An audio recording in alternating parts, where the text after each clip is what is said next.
Hello, my name's Orinoco and I'm here to try and help you to understand your Nitro car. So today we're going to talk about throttle settings, yeah? Throttle and brake settings to be a bit more precise. Now, I noticed the last time I ran this little buggy, this little monster truck, that the throttle and brakes weren't quite set up properly out the factory.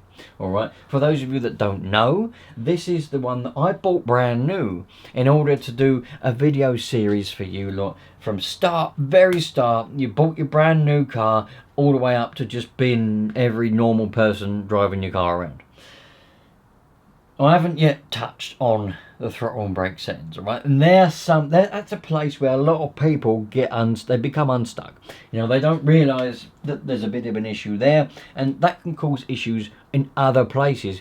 And if you don't know what you're looking at, you might end up trying to chase a problem in a different place where the problem is actually at the throttle and brake setting, like the rods. So let's come a little bit closer and I'll show you exactly what's going on and exactly what I'm talking about.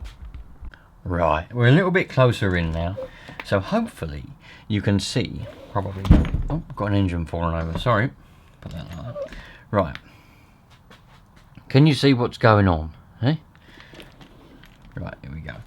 This here, that's the throttle servo, right? That's the throttle servo, and let me move that around a little bit like that. There we go. That might be a bit better for you, maybe. Yep.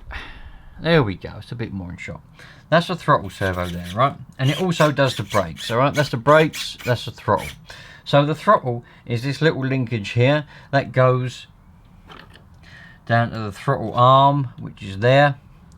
And if I zoom in even a little bit more, that might make it even easier for you. So throttle servo here, throttle horn here, throttle rod here, linkage goes down to the throttle arm, which moves the throttle. And then we've got the brake rod here, which goes up and goes onto the brakes. When we do that, that pulls on the brakes. There's a little bit of fuel pipe on there and like a twisty adjuster thing. Alright, that's throttle, that's brakes. Now, you may notice there that there's a bit of a gap. This is the neutral position now. We've got the throttle on the neutral position, so there is nothing going on here. But there's a bit of a gap. Can you see that gap in between there? So if I pull the throttle, the servo moves quite a way before it actually starts moving the throttle. Look at that. That's no good at all, right? So there's a couple of things that you can do to try and remedy that. And before you go messing around with these linkages, you need to double check and make sure that the trim on your transmitter is set to 0, okay? So there's a little arrow on there. This is the standard transmitter that comes with this truck. Other transmitters may be digital, so you might have to go into the digital menu and find throttle trim. It will say TH trim, or it might actually say throttle trim, and just set it to digitally to 0. Alright, 0. If you've got any other transmitter which has a dial with a little arrow, set it to the number 0. Alright, at the very top, 0. And now have a look down at your thing, at your throttle linkage there. You need to make sure that the gap isn't there. If the gap has gone, then the problem was the trim. You don't need to adjust any of this. The problem was the trim. So with my one, the gap's now gone. Alright, now it opens up the throttle. But there is one test that we need to make sure that we do. So we need to take the air filter off, as you just saw me do. And what we do is we zoom out ever so slightly so you can see. Right. Okay, so in here, that is the throttle. Well, I call it a butterfly, but other people call it different things. You can see that moving, right? That is closed. That is no throttle, that is tick over, okay? If we open up the throttle now, that's full throttle. We need to make sure that that is fully open when we're on full throttle. If it is,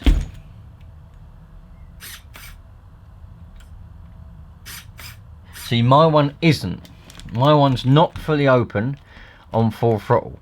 You may be able to see that there's still a little bit of that plate, that butterfly showing there. So in order to adjust that, what we have to do is we get a little, not that one because it's snapped in half.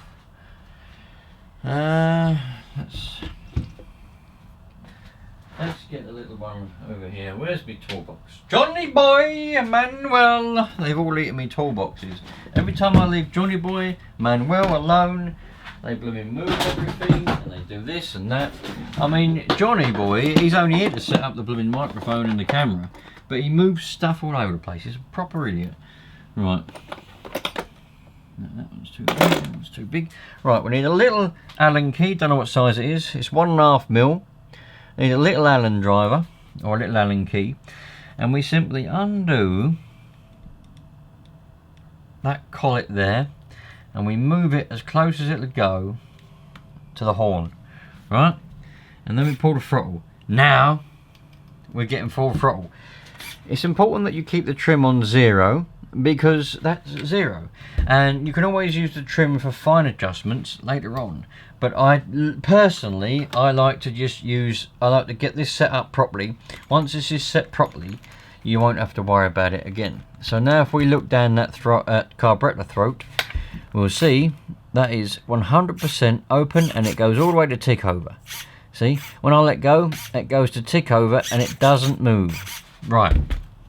The next thing, and this is probably the biggest thing that people get caught up on when it comes to throttle linkages, is when you do the brakes, right, so we've got the brakes on now, and then you let go of the brakes, it opens up the throttle. This one doesn't do it, and I'm not going to make it do it because I've just set the throttle up. But they do the brakes, and then let go of the brakes, and it opens up the throttle like that. Do the brakes, let go, and it opens up the throttle, and it starts revving around. Well, the easy way to stop that happening is to set this up, put your throttle trim on 0, as I've already described, and then do the brakes and let go of the brakes. It probably is a case of you've got this little collet too close to the throttle horn there.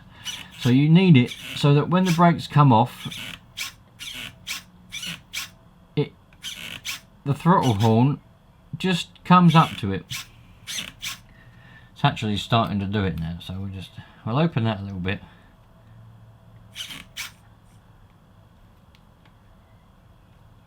And now we'll do it up. Right. But now, see, it does take a little bit of fiddling around with. You're never going to get it right spot on straight away. Right, so that's not touching it now. That's not opening the throttle. And we're still getting full throttle. Right, good. So you need to play with this so that when you come off the brakes, it goes back to the neutral position. It doesn't move this. If it does, just undo that and move it to a better place. The one at the other end doesn't really matter about this, that's for something different.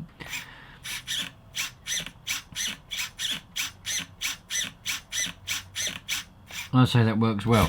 Now to set the brakes up, you use this adjuster here. Alright. So far we've got good brakes.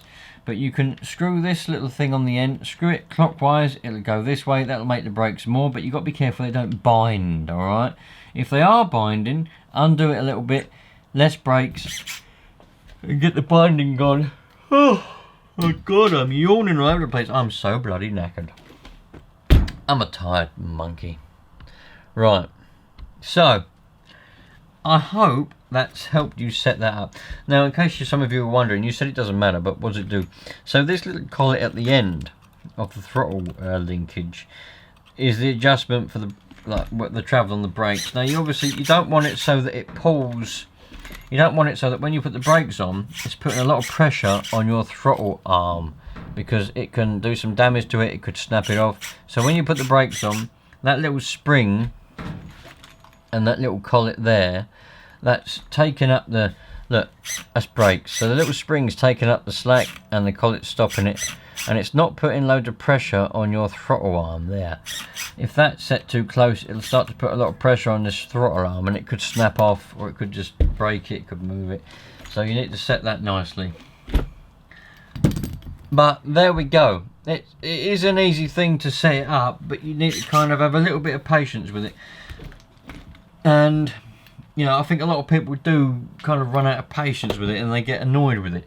But it's a very simple thing to do, and once it's set up, it is set up. Now there is one more little thing that some of you are probably going to ask about, and this is probably one of the most common questions I get, and it's probably one of the most common things where people get the ump. So you might get where you put the brakes on, alright, and the engine stops, it turns off, it cuts out, it stalls, it doesn't run anymore, alright. That's probably because you've got your tick over screw turned out too far. This is something to do with tuning really, but it is a bit of a problem that some of you might face. So on this particular car, if we can, where are we looking? I don't know where we're bloody looking. Hold on a minute, let's, there we go, I think that's a bit better. Right, so focus, pocus. Nearly good enough. On this particular car, the tick over screw is this screw here. On some carburetors, it'll be a screw at the back. It might go in like that. Other ones, it might be on the side. It might have a spring on the outside of it. Either way, it's going to have a spring on it, either on the inside or the outside. Could be underneath, could be behind, could be anywhere. On this one, it's here. So you might notice there's a gap. Alright? That's called the tick over gap, or the throttle gap, or the idle gap if you're American. American people are absolutely obsessed with throttle gap. They talk about it all the time. Over here in England, you don't really hear about it so often. We just kind of get on with life. However, if that screw is out too far, that gap can be too small. So what that screw does is it stops the throttle butterfly from closing past a certain point. The screw physically stops it. That screw is a physical barrier inside that carburetor which stops it being closed. If that screw is out or it's not there, when you do the brakes, it will close the carburetor past, well, it will stop all the air going in and it will turn the engine off. Alright, so by putting that screw set to a certain point, it will. Now a lot of people say that the ideal gap is 1 millimeter. I ignore all of that and I just set it to where the engine runs best. But if you're having the trouble where you push the brakes and the engine stops, just get your screwdriver, get that little screw down there, turn it in probably half a turn and try it out to see what happens. If it still stops, turn it in another half a turn. If it doesn't stop now, brilliant. Your tick over might raise up a bit because you've turned it in too far. You've stopped it from stalling when you push the brakes on now, so you can now back that screw out and that cock just until you've got it so that when you've got the balance of a good tick over and it doesn't stop when you put the brakes on. This is the sort of thing where some people don't have a lot of patience with it and some people do. But I will say that setting up the throttle linkage and the brake linkage and the tick over and everything, that's something that once it's done generally. If you take the engine out or if you change a servo or something, you may have to readjust it. But for the most part, once you've done it, it's done. So I do recommend that you put your impatientness out the window, learn a bit of patience, and just set that up well, set it up properly, and you won't have any trouble with it again, as long as you do those little collet screws up tight. Don't do them up too tight, they're only small, but you want to nip them up so they don't come loose and fall apart. But yeah, that's it. There's not really a lot else to that. Hopefully that's helped some of you. Hopefully now a lot of you may have your questions answered. You may have, if you've got funny throttles and things, you may have the problem where a lot of people seem to have, where they're saying the engine's got no power. It's not very, it's a bit slow, it's sluggish, you know. I'm on full throttle, they're going, I'm on full throttle, no power. Well, it's because the throttle linkage wasn't set up, you know. They might have it, you know, full throttle there sort of thing, but the linkage wasn't set up properly, so they're only getting sort of half throttle or 3/4 throttle. Weren't getting full throttle, do you know what I mean? Weren't getting full bangs. So once they set that up, they then send back another message and go, blimey, you know, it's a rocket now, it shoots off like a blooming rat off a stick. So yeah, there we go. Hopefully now you've got the blueprint, you know what I mean, you've got the what they call it, building blocks to go and get your car set up nicely. Any questions, please do put them in the comments. Always best to comment them because everyone can then reply to them, and I'll do my best to help you out as well. I'll see you on the next one. Let me know if you're following this series as a beginner. Are you getting any good out of it? Are you getting any help out of it? Because I love to hear from you all. And where in the world are you? I do genuinely love to hear from you all. I think it's a brilliant thing that people across the world can watch little old me standing in a garage or in a field somewhere talking about nitro cars, and I can help you out with the things I've learned over the years. It's always best to learn some knowledge and pass it on than to not learn any and don't pass any on, or to learn some and keep it to yourself. Yeah, not good. I'll see you later. Treat people nicely. Don't drink white spirit because it's not good for you. And yeah, cheerio. All the best.